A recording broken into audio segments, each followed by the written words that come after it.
out there in Leaf Land. All of you wonderful folks at home, unfortunately not able to go to Leaf this year.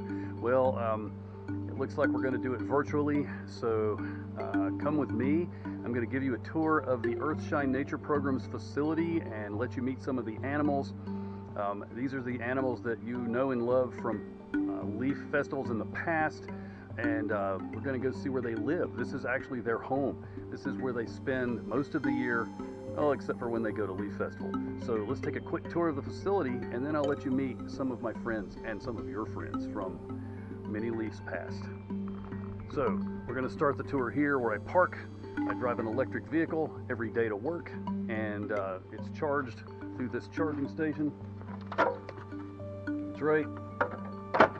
My little car is fully electric. It runs on sunshine. Let's see how that works, as well as meet the animals. This is the chicken coop. It's a fully automated chicken coop, powered also by the sun, built out of recycled materials and repurposed materials, including the top of the chicken coop is made from a 1980s era satellite dish. You know, those really big ones that you see collecting vines in yards nowadays, now that satellite dishes have shrunk. Over here is the box turtle habitat. We have eastern box turtles, several of them that were injured by in accidents with cars as they tried to cross roads. Please help turtles across the road, and snakes, any animal you see in the road, help them across the road. If you don't know how, ask me and I will help you. But the box turtles, they're not out today because it's too cool, but they will be coming out soon, so watch for them crossing roads, especially after rain. Let's head inside. By the way, my box turtles will live here forever. This is their forever home because they cannot be released. Going in. As we come in, we pass the tomatoes growing under grow lights. These are tomatoes for this year. They're being started inside, and they're going to go out into our organic garden that you will see very shortly. Across from the tomatoes, we have a tortoise and lizard habitat. Nobody is active except for Rex and Rosie. You guys might know Rex and Rosie. You've probably seen them before at Leaf Festival. Hey, that's Rex, and this is Rosie. Hey guys, how you doing? All right, and over there we have, oh, a big savanna monitor lizard who is, come on out. See how close we can get. There she is. Come on out. I think she's having some difficulties because there's a tortoise behind her. This is Smaug, named after the big gold hoarding dragon from Lord of the Rings. And Smaug is a dragon. She is related to the Komodo dragons. She's actually a savanna monitor lizard.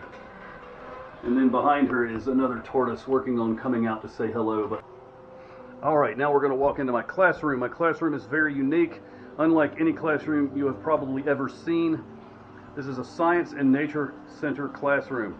A little bit of everything. It's even a little bit of a museum to science, to nature, to the environment, to everything important.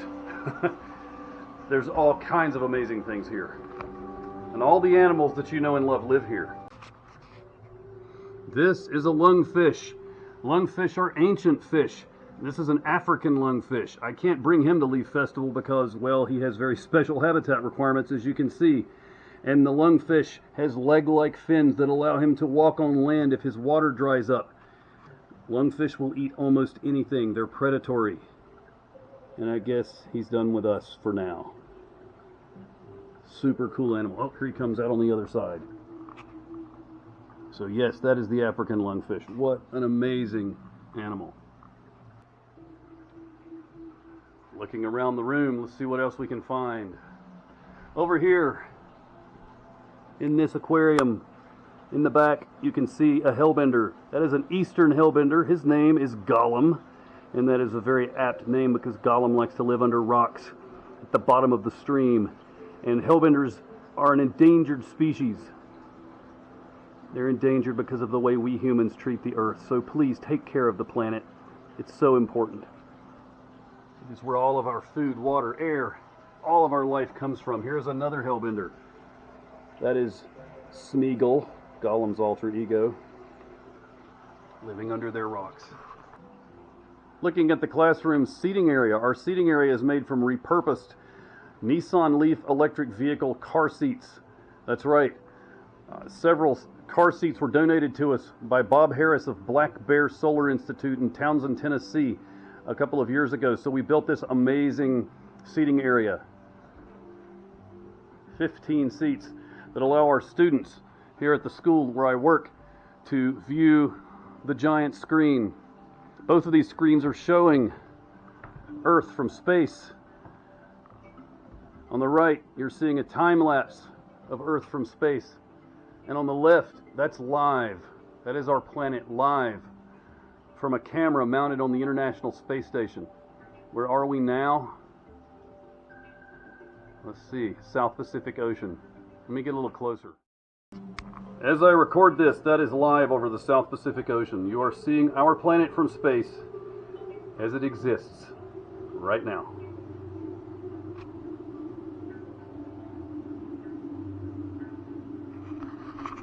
That is powerful, isn't it? It's very powerful to see things like this. This is what I do. This is why I do it. I want to bring science and nature, the wonder of it all, to you. Look around this room. That snake's name is Elon Musk. Yeah, I know. Interesting name. It's because I like the man Elon Musk. As quirky and weird as he is changing the world one electric car, one solar panel, one rocket at a time. And so I named this snake Elon Musk after Mr. Elon Musk, the man. You might meet Elon up at the Leaf Festival. You might meet many of these other snakes that I have here today. But we will look at them in a few moments. I will bring them to you personally, one-on-one. What is this? Well, this is Mission Control. Mission Control is a wall of monitors, and they are showing different metrics from all over the planet. We have on the top right temperature and wind speed, wind currents. We have live view from the backyard showing our solar array. And then on the other monitor to the left, we have air quality data from multiple air quality sensing stations, sensing particulate matter, PM 2.5, all over western North Carolina. We have a nice Google Earth image. Beautiful, our home planet. Bottom right, weather, radar. And then on the left, since we're living in a time of COVID-19, well, this is the COVID corner. On the right side, we have the daily confirmed new cases, 5-day moving average. You can see that the curve is flattening. It is going down. This is very good news. Please keep up the good work, people. Please keep up the social distancing and all of the requirements set forth by the medical professionals. Listen to the medical professionals. They have your back on this. And over here on the left, we have Folding at Home. Folding at Home is a crowd computing software that is crunching numbers along with tens of thousands of other computers all over the planet trying to find a cure to COVID-19. And I let my computer do that when I'm not here at night. It works in the background. And hopefully together we can find a cure to this scourge. Okay, here's an animal that you will not see at Leaf. This is Gandalf, the timber rattlesnake. And Gandalf is about a 10-year-old timber rattler. Not 100% sure on his age. We adopted him. And Gandalf is in a very unique position right now.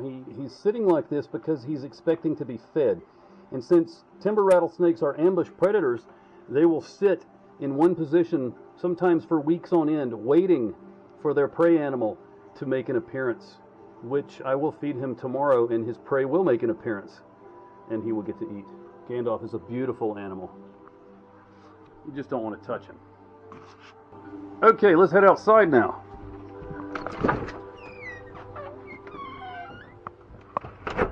All right, we're heading down the fire escape back stairs into the chicken yard. There's one of our chickens now.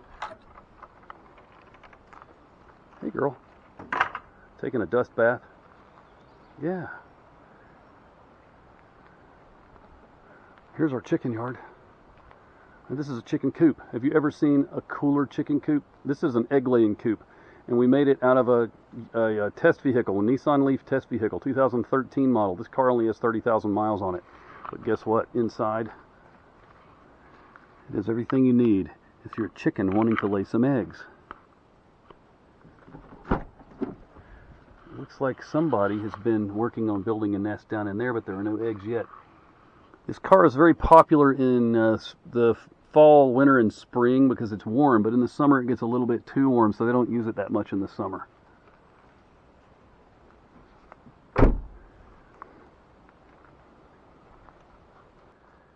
Here's their watering trough. It's really unique. We put it together out of PVC pipe. It has these really nifty little triggers that the chicken pushes with its beak to get water. And it is fed by a 55-gallon barrel underneath the solar array here. That 55-gallon barrel is fed by the condensate from our air conditioning system. So we got a bit of permaculture going on here too, trying to find as many different uses for as many different things as we can. We come back here to the backyard area, or front yard, whatever you want to call it. And we have a lot going on. Right now, I have my solar demonstration system set up that I usually would have set up for you guys at Leaf Festival. And it is cooking my lunch. Let's take a look. So I'll explain a little bit here first. So we have this table. The table has a solar panel in the top. It's built into the table. How cool is that? How hot is that actually? And it is sending power over here to this nifty little battery bank, and it's charging the battery bank. While the battery bank is charging through this wire from the table, the power is coming out from this plug, going underneath the table, down to this really cool cooler. Really cool cooler? Yeah, there you go. A cool cooler powered by the sun. The hottest thing we know. How cool is that? Or how hot is that? Let's open up this cool cooler. And inside, I don't really have anything being chilled right now, but I just wanted to show you how it works. So it's nice and cool in here. It's about 38 degrees. So this cooler is running on sunshine. It's called the Gosun Chill. And then on top of the table is the Gosun Stove. This is the Fusion Stove. And the Fusion Stove is their largest stove. And basically what it's doing right now, it's pointing at the sun. The sun is reflecting its energy off of these really awesome dishes into, or collectors into this collection tube. And the tube is a vacuum tube. So what that means is there's no air between the outer piece of glass and the inner piece of glass. So it seals in the heat. Let's open up the steaming hot. Look at the steam coming out. Open up the stove. See what we got. We got French fries. And in the tin foil is some turkey. And you can see it's sizzling, and I wish you could smell that. It smells really good. Let it heat up a little bit more, then I'll have my lunch. And behind the solar table over here, hanging on the fencing, is a small fold-out solar panel here. See here, it folds up. I usually have all these things on display at Leaf Festival for you to learn. And inside this little pocket is my cell phone. It's charging, plugged into a USB port. What else is plugged into that USB port? Well, it comes around here. And there's yet another battery bank plugged in and charging. And of course, made by Gosun. These battery banks are awesome. They have several USB ports, 3 to be exact, and a big 12-volt port. Now this is sitting here on this frame, which is part of my main solar array that powers the classroom. Let's take a look at that. My entire classroom and the fuel for my electric vehicle, my outreach vehicle, all of that power comes from this giant solar array. This is a 19.2 kilowatt solar array made with photovoltaic solar panels, and right now it is kicking out the power. This may in fact be our highest power production day yet for this array. We might hit over 100 kilowatt hours. We're hoping. It's a perfectly blue day that started very cool, so that means more efficiency and higher production. This solar array was built by myself and my students here at the school where I teach, and also some really amazing project supporters. Bob Harris of Black Bear Solar Institute and Jim Hardy, a local resident here where I live near Brevard, North Carolina, and my wonderful interns and volunteers. You know who you are. There's so many, I can't name them all in this short video. But yeah, what an amazing accomplishment. And it produces up to 4 times the power that we need for this building and all the fuel for my car. And so all that excess power gets dumped into the local grid, powering all the buildings around here with clean, renewable solar electricity. What a cool concept. And you know what? It's not a concept. It actually works. It's off-the-shelf renewable energy technology. You can install it at your home. You can do this too. But you know what? You would probably want to put it on your roof. The reason we did not put it on the roof is because our roof is old. And we weren't sure about that. So we decided to put it on the frame. And the cool thing about the frame, it lets kids, lets the students, and you, whoever you are, come up and touch it and interact with it. Learn how it works. And learn the beauty and the benefits of solar power, solar electricity. It's where we can get all of our energy, guys. We can get all of our energy from renewable sources. We do not have to rely on dirty, toxic fossil fuels anymore. We have the technology. If me, a simple school teacher, could make power for my building and fuel for my car, and even cook my food and keep my drinks cold, if I can do all this, you can too. And guess what? This is not the only thing you can do. Take a look at this. What about growing all your food? Or at least some of it. You might not be able to grow all your food, but this is our organic garden. And we have in this garden all kinds of things happening in a very small space. Under the leaves in front of me, that's our squash garden area. This is where our squash will be coming up. It should be starting to come up very soon. We had to insulate it with leaves because of the cold that just came through the area. Over here to my right, this unusual tunnel of fencing. Let's take a walk through it. Okay, so this is Pierce's bean machine. That's what he named it. And Pierce is one of my volunteers and interns. And he built this a couple of years ago. And we're improving it every year. This year we added these PVC arches for more support. It gets so thick with beans and squash and gourds during the summer, during the growing season. It's incredible. So many plants. It's so thick with beans and gourds and everything else, in fact, that when you walk through here in the summer, you can't see the sun. You can't see the sky. It's that green and growing and alive. It's incredible. And then, coming down this aisle, the squash goes over this arch to attach to the bean machine. And then to my right, all these posts. This is where the tomatoes will be. Over here, all these little plants coming up. Some of you might recognize them. That is passion fruit. And the passion fruit vines grow all through here. And then down here, this is corn coming up. This little corn patch. We grow Peruvian black corn. Some of you may have heard of black corn. It's really tasty. And then from here over is the wildflower garden. There's our crazy scarecrow who needs a little work. The wildflower garden is a pollinator garden, so it's all for the bees and the butterflies. All kinds of amazing things. Sunflowers, you name it, it's all here. All of the local and native wildflowers. And here's our brand new Grape Arbor. We just built this about 2 weeks ago. And you can see we have muscadines and Concord grapes here. They have not been trained up on the arbor yet, but we'll be doing that this summer. So that is our garden. We do have a lot going on here, don't we? And that's part of the fun. It's part of the quality that we search for to educate our students about why nature is so important.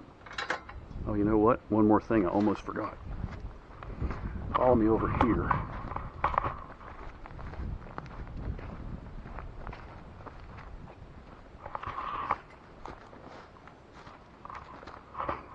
So behind me, all those little trees, those are apple trees. Yeah, we planted an apple orchard.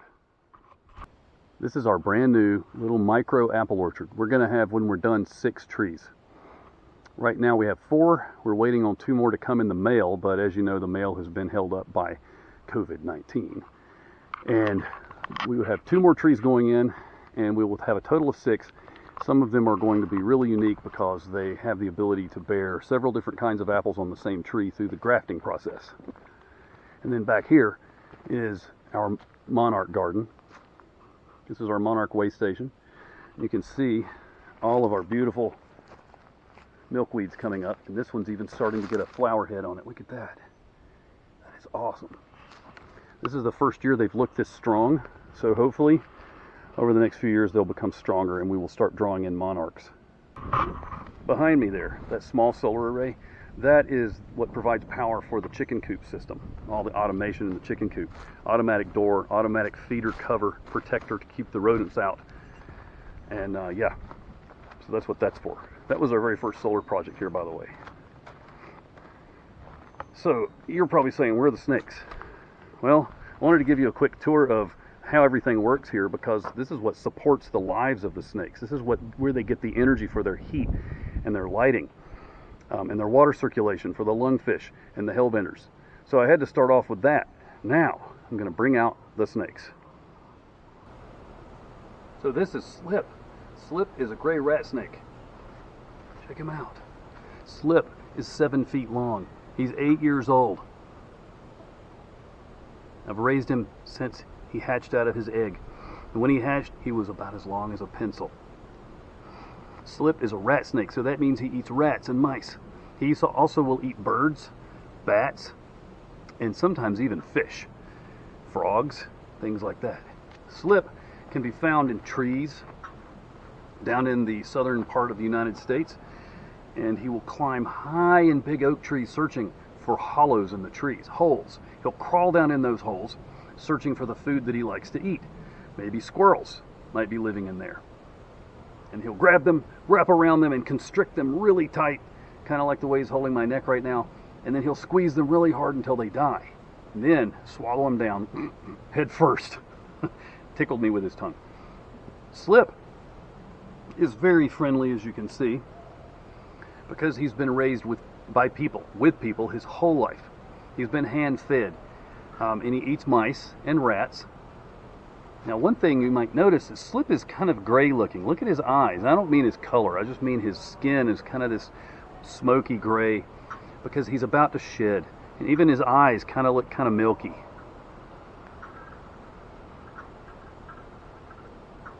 Say hello, Slip. And so he will be shedding his skin soon. And then once he sheds, he will be so pretty. His colors will just pop, and he'll have an iridescent quality, even more so than he has right now. Animals like Slip are extremely important to a healthy ecosystem. In this part of the world, we have the black rat snake up here in the mountains of North Carolina. In fact, crawling around in the basement of one of the houses on the Leaf Festival grounds, there is a big black snake. And there's a sign on the door, you may have seen it, that said there's a big black snake that lives in there. But Slip and his kin, such as the black rat snake that lives here in the mountains, are super important animals, very imperative to a healthy ecosystem. And they help keep the populations of prey animals, such as mice, rats, rabbits, squirrels, and certain birds, helps keep those species of animals from overpopulating and then getting into bad situations like with diseases and malnourishment and things like that. What a cool animal. Look how big he is. This is a huge snake. And I know many of you have met Slip at Leaf Festival and love this snake. Everybody loves Slip. He's literally the golden retriever of the snake world. He has the golden retriever's, personality. Just super laid back. He's never bitten anybody. And he just likes to hang out.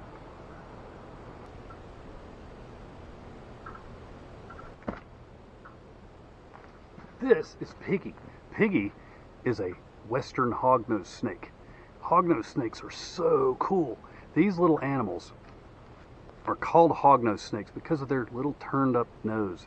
It's kind of like a little pig nose, a hog nose. And so that's why we call this little guy Piggy. Piggy here is getting close to being full grown. They don't get really big. But Piggy has a really big attitude. If you were to encounter a hognose snake in the wild, the first thing he might do is he might try to get away.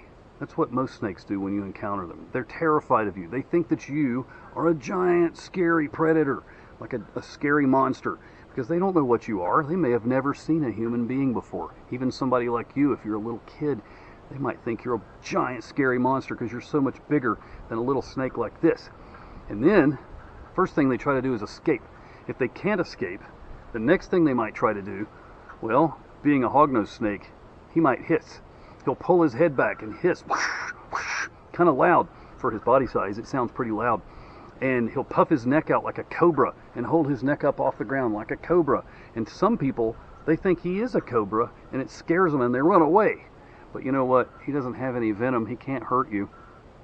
And if that doesn't work, if the hissing doesn't work, and the head raising and the puffing out of his neck, well, he may strike, and he may strike out like that. But he almost always misses and never bites. He just kind of punches with his face.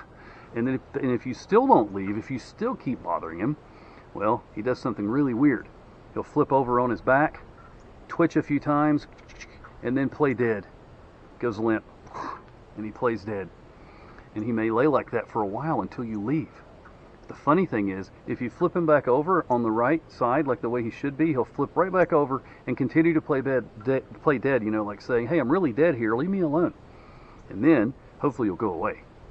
Really cool little snakes. And now this is the western variety. Like I said, the eastern hognose and the southern hognose snake have darker coloration most of the time. They look a little bit different. But this is a western hognose snake. How cool is that?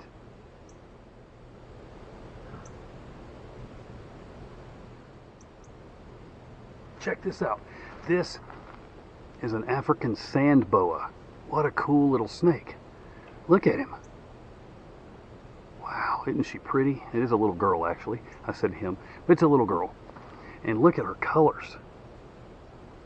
These little cute little snakes, they live under the sand in Africa, and they'll stay underground and they'll wait until some little creature walks above them on the surface of the ground, and then they'll reach up, grab it, and pull it down and swallow it down whole. They're constrictors, just like boa constrictors. They grab their food by the head, if they can, wrap around it, and squeeze really tight. Now, of course, its food would be small, like little mice and sometimes little bugs and such.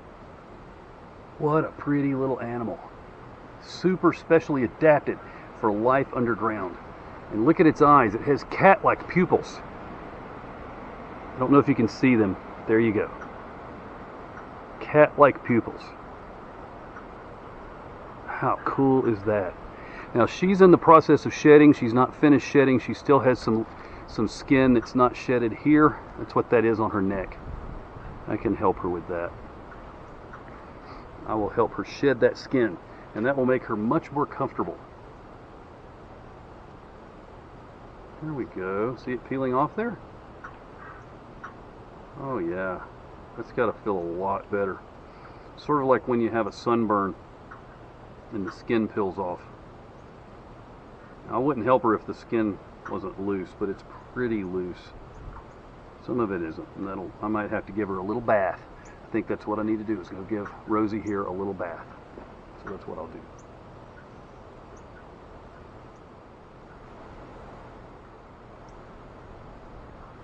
Take a look at this little snake. What a cool little snake. This is a ball python, and she's also from Africa. Her name is Paisley.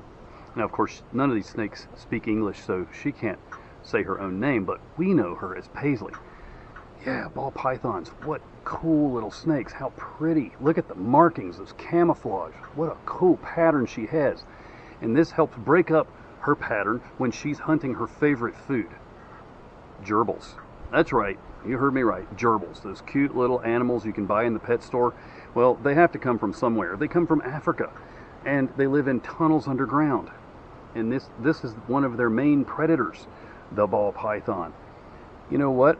Tunnels underground, if you're a gerbil and you live in a tunnel underground, do you have lights in there like you would have at your house back home? No, you don't. So it's dark, right? It's really dark down in those tunnels. So animals like Paisley here, snakes like Paisley, she has heat-sensing pits. Look along her upper, lip. Well, she doesn't really have lips, but look where she would have lips if she did have lips. She has tiny little holes in her face, right up here. And those little holes are heat-sensing pit organs, and they allow her to see the heat given off by her prey, the warm-blooded mammalian gerbil. And when she crawls down into that burrow, and she follows their scent with her forked tongue until she finds that little chamber with all those gerbils in there, and then when she gets in that chamber, it's all pitch black darkness. Her heat-sensing pits allow her to see the heat given off by those gerbils, and then she strikes out, grabs them, wraps around them, and she also is a constrictor, just like all the other snakes you've met so far. And then she squeezes it until it dies and then swallows it right down. And she gets a feed. And that's right. What a cool snake. Now, ball pythons are very popular as pet snakes in this country and many places around the world. And you can find them for sale in pet shops. That's pretty sad, I think, because there's so many of them out there that need a good home. I adopted Paisley. And if you want a ball python, you can adopt one too. There are many reptile adoption agencies all around the country, all around the world. And if you want a pet snake, check with the adoption agencies first before you go buy one from a pet store, because it's better to give someone a home who needs a home than just to go buy one in a pet store. Don't you think? I think so. That's why almost all of my animals are adopted.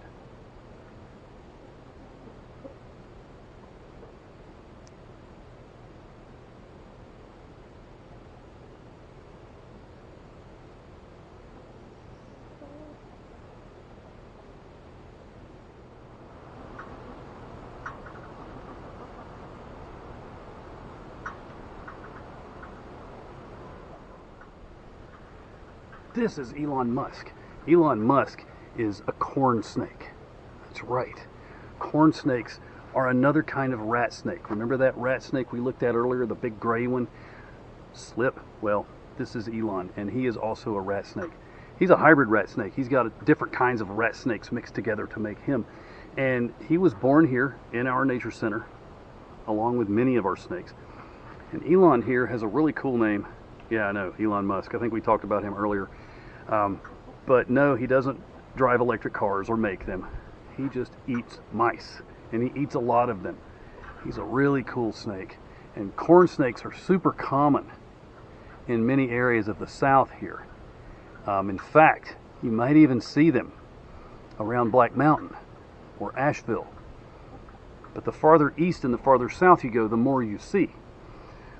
They're powerful constrictors for their body size. And so they'll grab their food, wrap around it, and squeeze it really tight, and then swallow it down. And a big rat snake could eat several dozen mice a week. This guy, he probably could eat about 5 or 6, maybe 10.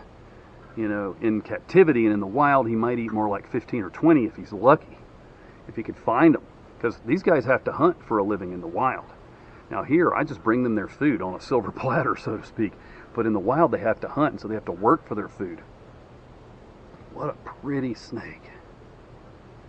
That is the corn snake.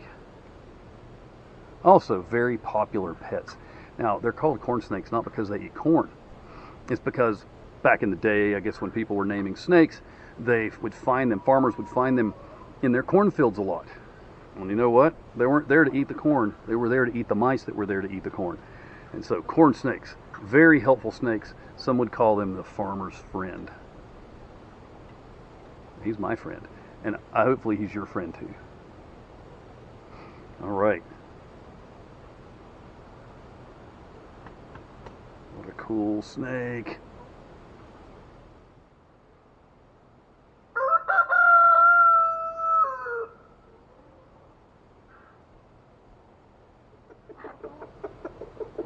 This is Josie. Josie is a California king snake. Some would call her a banana king because of the coloration. She's a very specific color pattern here. And she is a king snake, and king snakes specialize in eating other snakes. And she's smelling me right now because I was holding other snakes, and she might be hungry, and hopefully she doesn't nab me thinking I'm food. But yes, Josie, what a gorgeous animal. Look at her. King snakes are also powerful constrictors, and they can eat any kind of snake. In fact, she could eat, well, any kind of native snake that would happen to be in her range where she lives. If she encountered a rattlesnake, she would grab a hold of it, wrap around it, and squeeze it until it died, constrict it, and then eat it. She's immune to the venom of rattlesnakes and copperheads. And that is just super cool. She has a natural immunity to those venoms that could really harm us if we were bitten by a rattlesnake or a copperhead. So king snakes are super beneficial animals in areas where you have overpopulations of, well, actually you wouldn't have an overpopulation if you had king snakes, because they would keep those animals in check. They would keep their populations in check. What a cool animal. Gotta love the king snake. All right. I've got one more for you. I'll be right back.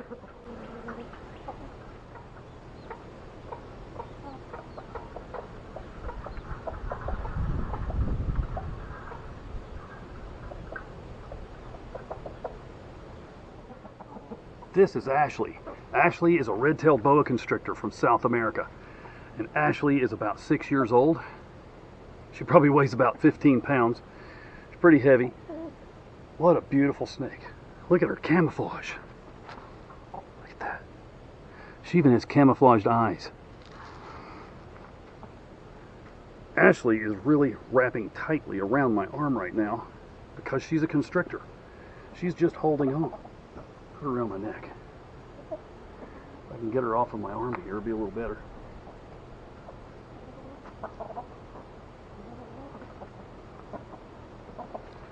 So, Ashley is like everybody's favorite snake at Leaf Festival. I'm sure many of you have met her out in the crowds. Of course, not crawling around by herself. Usually, my volunteer Rachel has her on her shoulders or head, and Ashley is saying hello to everyone that she meets. She's very intrigued by the chickens, I think. Okay, she's hungry most likely, and I don't want her to eat the chickens, but here she is, Ashley, the red-tailed boa constrictor. Ashley, come on, smile for the camera. Well, she's not being very cooperative, so I guess I'm just gonna have to let her do what she wants to do. So, when I got Ashley, she was about this long. That was 6 years ago, and now she's this big. She will continue to grow. She can get, 10 or 12 feet long, and that's a big animal to have to feed and care for. So if you're interested in keeping snakes, please do your research first. I'm going to have to close this down now because Ashley is starting to get very interested in the chickens. So I'm going to go put her up and I will be right back.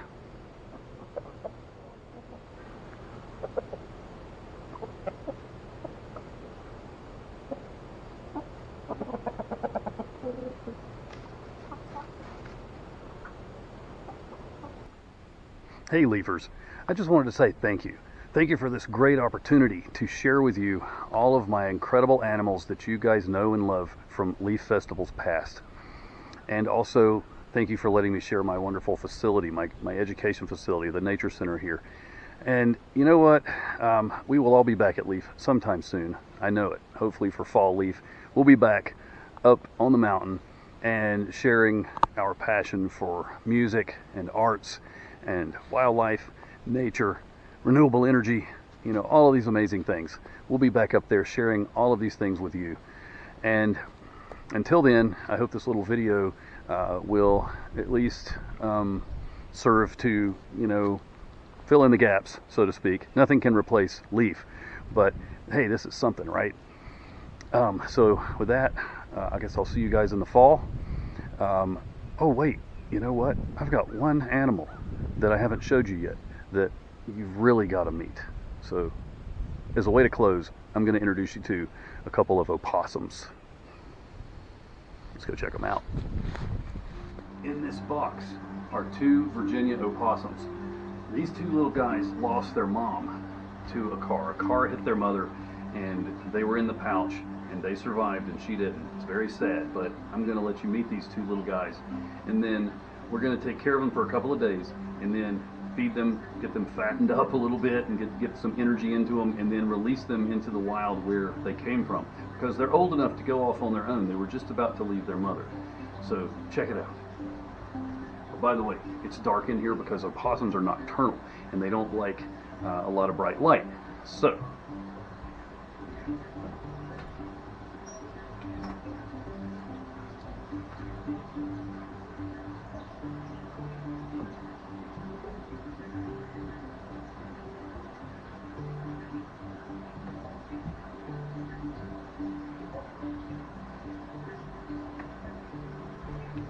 here's a little young opossum.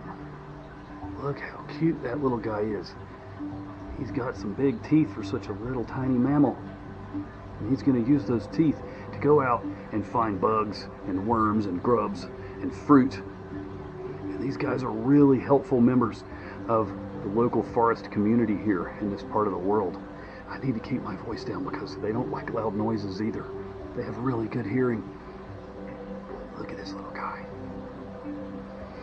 Opossums are a very misunderstood animal. A lot of people fear them and they don't really know why. They've just heard bad things about them, and none of those things are true for the most part. First, opossums do not carry rabies. I mean, they could. It would just be really, really, really rare. Your dog that is vaccinated for rabies probably has a better chance of getting rabies than an opossum who has never been vaccinated. These guys have a natural immunity to rabies. They also are often called giant rats. They're not rats. They're marsupials. And that means they have a pouch. You know, I haven't checked to see if this is a little girl or a little boy. Sorry. Oh, this is a little boy. See? He's a little boy. Let's go check out the other one and see what it is.